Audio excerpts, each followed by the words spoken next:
Of the WAHC Emergency Operations Center Emergency Alert System, Pittsburgh police are asking for help finding a missing teenager from North Carolina who is believed to be in either the Pittsburgh or Clairton areas. Jovina Flanori, 15, is described as 5 feet, 5 inches tall, having brown hair and brown eyes, a slim build and a medium brown complexion. Police said she was last seen wearing pink pajamas with pink socks and no shoes. She is possibly traveling in a red Dodge Magnum with 2 black spikes down the middle of the car.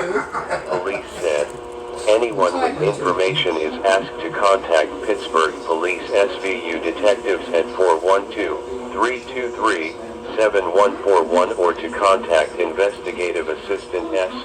Roldan with the Fayetteville Police Department at 910-433-1851 extension 2214. This has been the WAHC Emergency Operations Center, and we now return you to regular programming. Stays home today. They sent him home with the whole thing